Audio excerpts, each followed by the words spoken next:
Donc, juste après, nous avons l'outil largeur. À quoi sert l'outil largeur en fait? Une fois que votre objet est sélectionné, il vous permet d'élargir l'épaisseur de votre objet en fait. Par exemple, nous sélectionnons un tracé. Une fois que nous sélectionnons ce tracé et que nous allons sélectionner notre outil, vous allez vous rendre compte, une fois que nous sélectionnons un angle du tracé et que nous faisons un cliquer-glisser, il va en fait élargir l'épaisseur de ce tracé justement à partir de l'endroit où nous avons effectué le clic et donner ainsi un effet artistique à notre tracé. Juste après lui, nous avons un outil de déformation. Et cet outil, à quoi il sert? Par exemple, nous allons commencer par sélectionner un tracé. Et une fois que nous sélectionnons un tracé, nous allons prendre par exemple celui-ci et que nous sélectionnons notre outil de déformation.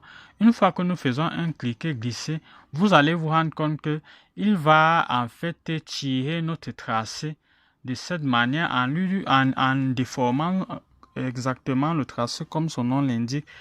Nous pouvons ainsi nous amuser à donner des formes un peu bizarres à nos tracés en les déformant pour pouvoir obtenir des formes complexes que nous voudrions en fait.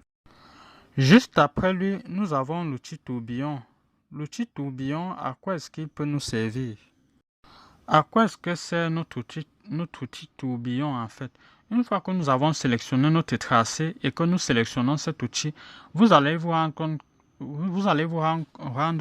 qu'une fois que nous faisons un clic sur le tracé et que nous maintenons notre bouton enfoncé, il va effectuer une sorte de tourbillon très exactement à l'endroit où le clic a été fait. Et il peut ainsi donner des effets de décoration très artistiques à nos dessins, selon ce que nous sommes en train de réaliser en fait. Juste après cet outil, nous avons l'outil contraction.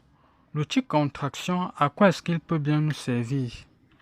L'outil contraction, comme vous pouvez vous en rendre compte, une fois que nous avons sélectionné un tracé et que nous prenons l'initiative de le sélectionner et de tirer, vous allez vous rendre compte qu'il créera automatiquement une déformation avec un angle aigu. De cette manière, bref, il est pratiquement similaire aux autres outils que nous avons vus un peu plus haut, mais sauf que lui, les déformations qu'il crée sont en forme de pointe, comme vous pouvez vous en rendre compte. Juste après lui, nous avons l'outil dilatation.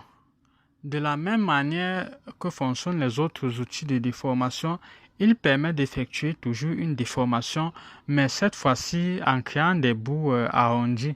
Bref, il est assez similaire à un autre outil que nous avons vu un peu plus haut. Il s'agit de l'outil gomme en fait. Juste après lui, nous avons l'outil Feston. À quoi sert l'outil Feston en fait? Il permet d'effectuer des déformations qui ressembleraient à des poils en fait. Il peut peut-être vous être utile lorsque vous dessinez par exemple un animal. Une fois que vous avez fini de dessiner votre animal, vous pouvez utiliser cet outil pour effectuer des déformations au niveau de la peau de votre animal, donnant ainsi un effet de poil ou alors de chevelure selon ce que vous réalisez en fait. Et bien, juste après lui, nous avons l'outil cristallisation. L'outil cristallisation, à quoi est-ce qu'il sert? Bref, l'outil cristallisation, il fonctionne à peu près comme l'outil que nous avons vu un peu plus haut, mais sauf que il donne en fait des effets d'éclat de cristal. Une fois que nous l'appliquons sur notre objet, nous pouvons l'utiliser par exemple si nous voulions réaliser l'éclat d'un objet qui brille. Une fois que nous l'appliquons, vous allez vous rendre compte qu'il va créer un effet de comme quelque chose d'éclatant, de brillant en fait quoi. Nous allons ensuite prendre l'initiative de supprimer tous les objets que nous avons sur notre scène afin de la rendre un peu plus propre.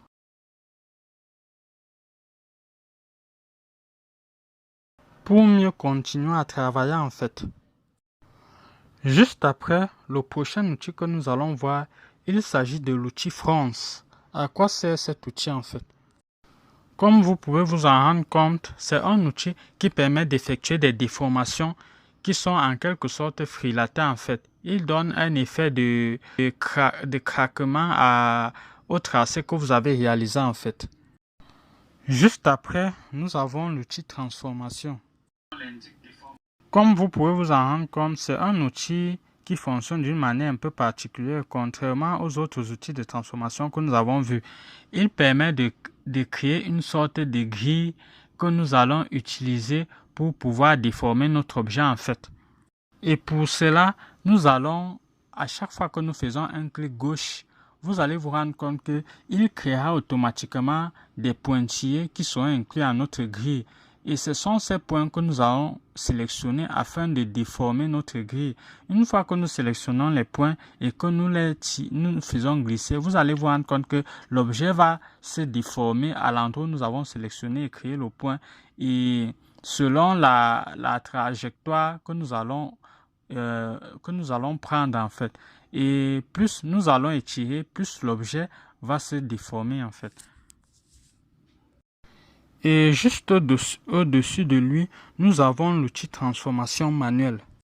Une fois que nous l'avons sélectionné, vous allez remarquer qu'il nous fera apparaître sur notre écran une sorte de barre d'outils en fait. Et ces différents outils sont en fait des modèles de transformation, des opérations de transformation que nous pourrons appliquer à notre objet afin de travailler en fait. Si nous cliquons sur la première icône, vous allez vous rendre compte qu'il nous permettra de déplacer simplement notre objet. Mais par contre, la deuxième icône nous permettra de pouvoir éditer notre objet en le déformant en perspective. Bon, le troisième nous permet d'effectuer des déformations un peu plus poussées en fait. En prenant l'initiative de sélectionner un angle de notre objet et en l'étirant, nous déformons notre objet d'une manière un peu plus avancée que les deux premières options que nous avons sélectionnées. Juste après lui, nous avons l'outil. C'est un outil que j'apprécie particulièrement beaucoup sur Adobe Illustrator. Il s'agit de l'outil concepteur de forme. Il sert à faire quoi? Une fois que nous avons par exemple deux objets en scène, je vais réaliser ensuite un troisième. Par exemple, voilà trois figures que j'ai réalisées. Je vais leur donner, non, je ne vais pas leur donner une couleur de remplissage. Bon, une fois que nous avons sélectionné ces trois outils, vous allez vous rendre compte, par exemple, si j'ai envie de faire en sorte que ce carré et ce grand carré soient en fait deux objets, soit en fait un objet qui soit entremélangé. Cet outil est très pratique pour cela. Une fois que nous le sélectionnons, vous allez vous rendre compte que lorsque je positionne le curseur de la souris à l'intérieur du rectangle déformé que j'ai dessiné plus haut, vous allez vous rendre compte qu'il crée une sorte de texture qui ressemble à des pointillés. En fait, cela signifie que l'objet est prêt à être mélangé ou alors à être extrait. Et cela ne fonctionne que si vous avez une figure fermée. Par exemple, si vous avez une figure ouverte, par exemple, je vais sélectionner cet objet-ci. Je vais enlever ce point. Vous allez vous rendre compte que si je sélectionne les deux objets, il ne fonctionne pas en fait. En fait, il ne peut pas être mélangé à ce cube sur lequel je viens de supprimer le point.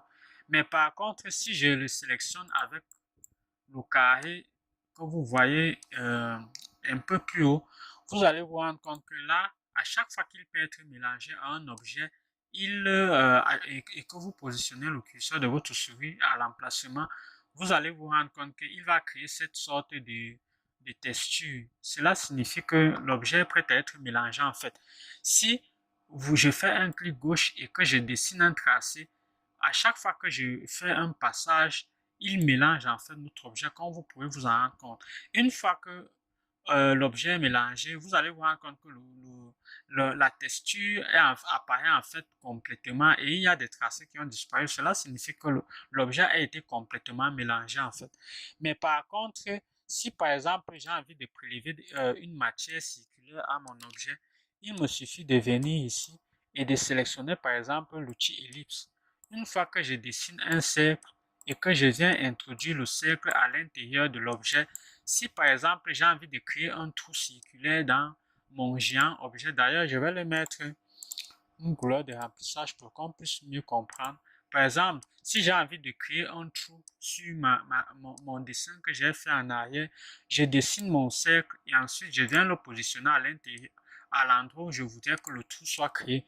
Une fois que je le fais, je sélectionne les deux objets, je choisis l'outil mélangeur et soustraction, j'appuie sur la touche Alt de mon clavier.